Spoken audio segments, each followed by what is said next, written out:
જય શ્રી કૃષ્ણ મિત્રો. સુદામા અને શ્રી કૃષ્ણની અમર મિત્રતા, સાચી ભક્તિ અને પ્રેમની કથા. આ સંસારના ઇતિહાસમાં ઘણી મિત્રતાઓ થઈ છે, પરંતુ એક એવી મિત્રતા છે જે હજારો વર્ષ પછી પણ લોકોના હૃદયને સ્પર્શે છે. આ મિત્રતા હતી દ્વારકાધીશ અને ભગવાન શ્રી કૃષ્ણ અને તેમના પરમ મિત્ર સુદામાની. આ કથા આપણને શીખવે છે કે ભગવાનને ધન, વૈભવ કે મોટા સ્થાનથી કોઈ ફરક પડતો નથી. ભગવાન તો પોતાના ભક્તના પ્રેમ અને ભાવનાને જુએ છે.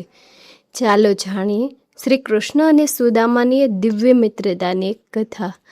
બાળપણમાં શ્રી કૃષ્ણ અને સુદામા બંને સાંદીપની મુનિના આશ્રમમાં સાથે અભ્યાસ કરતા હતા. એક તરફ શ્રી કૃષ્ણ ભગવાનના અવતાર હતા, તો બીજી તરફ સુદામા એક સામાન્ય બ્રાહ્મણ કુટુંબના બાળક હતા. પરંતુ ગુરુના આશ્રમમાં બંને વચ્ચે કોઈ ભેદભાવ નહોતો. બંને સાથે અભ્યાસ કરતા હતા, સાથે સેવા કરતા હતા અને સાથે પણ સમય પસાર કરતા હતા. તેમની મિત્રતા એટલી નિસ્વાર્થ હતી કે એકબીજાના સુખ અને દુઃખને પોતાનું માનતા. એક દિવસ ગુરુ માતાએ શ્રી કૃષ્ણ અને સુદામાને લાકડા લેવા માટે જંગલમાં મોકલ્યા. જંગલમાં અચાનક ભારે વરસાદ અને તોફાન આવ્યું. બંને મિત્રોએ આખી રાત એકબીજાનો સાથ આપ્યો અને મુશ્કેલીમાં પણ મિત્રતાનો ધર્મ નિભાવ્યો. સમય પસાર થયો. શ્રી કૃષ્ણ દ્વારકાના રાજા બન્યા અને સુદામા એક ગરીબ બ્રાહ્મણ તરીકે જીવન જીવવા લાગ્યા. સુદામા ખૂબ સંતોષી અને ભગવાનના સાચા ભક્ત હતા. તેમના ઘરમાં ઘણી વખત ખાવા માટે પણ પૂરતું અનાજ નહોતું, છતાં તેઓ હંમેશા ભગવાનનું સ્મરણ કરતા અને જે મળ્યું તેમાં સંતોષ માનતા. એક દિવસ સુદામાની પત્નીએ પ્રેમથી કહ્યું કે તમે તમારા બાળપણના મિત્ર શ્રી કૃષ્ણ પાસે જાઓ. તેઓ દ્વારકાના રાજા છે. કદાચ તેઓ આપણી મુશ્કેલી દૂર કરશે. સુદામાને સંકોચ થયો. તેઓ વિચારવા લાગ્યા કે મારો મિત્ર હવે મહારાજા છે, હું એક ગરીબ બ્રાહ્મણ, હું કેવી રીતે તેમની પાસે કંઈ માગવા જાઉં. પરંતુ પત્નીના આગ્રહથી તેઓ દ્વારકા જવા તૈયાર થયા. ઘરમાં આપવા માટે કંઈ ખાસ નહોતું, પરંતુ પત્નીએ પાડોશમાંથી થોડા ચોખા લીધા અને તેને એક નાનકડા કપડામાં બાંધીને સુદામાને આપી દીધા. સુદામા એ પોટલી લઈને દ્વારકા પહોંચ્યા. જ્યારે દ્વારકાના મહેલના દરવાજા પર સુદામા પહોંચ્યા ત્યારે રક્ષકોએ તેમને રોક્યા. પરંતુ જ્યારે શ્રી કૃષ્ણને ખબર પડી કે મારા પરમ મિત્ર, બાળપણનો મિત્ર સુદામા આવ્યો છે, ત્યારે ભગવાન પોતે સિંહાસનમાંથી દોડીને આવ્યા. વિચારો, આખા વિશ્વના સ્વામી ભગવાન શ્રી કૃષ્ણ પોતાના ભક્ત મિત્રને મળવા માટે પણ દોડી રહ્યા છે. શ્રી કૃષ્ણે સુદામાને ગળે લગાવી લીધા. તેમની આંખોમાં પ્રેમના આંસુ આવી ગયા અને તે રડવા લાગ્યા. ખૂબ ભાવાત્મક થઈ ગયા.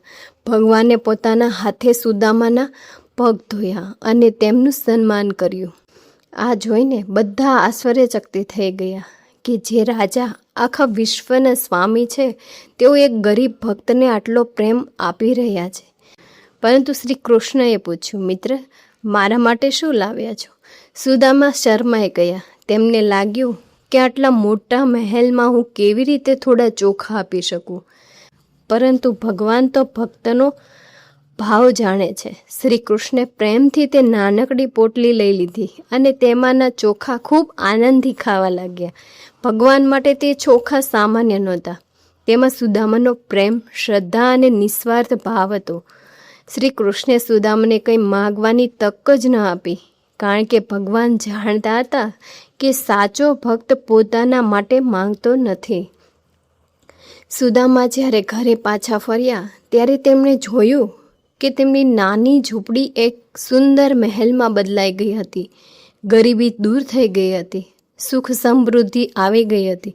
પરંતુ સૌથી મોટી વાત એ હતી કે સુદામાના હૃદયમાં ભગવાન પ્રત્યેનો પ્રેમ પહેલાંની જેમ એવો જ રહ્યો.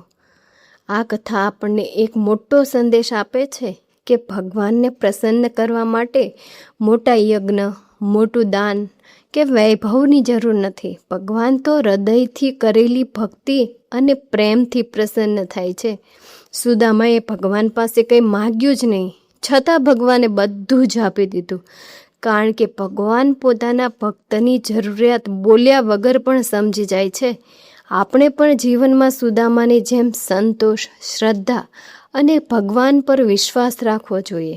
જ્યારે જીવનમાં મુશ્કેલીઓ આવે ત્યારે ચિંતા ના કરવી, કારણ કે જે ભગવાન સુદામાની નાની પોટલીના ચોખામાં પ્રેમ જોઈ શકે છે, તે આપણા નાના પ્રયત્નો અને સાચા ભાવને પણ જરૂર સ્વીકારશે.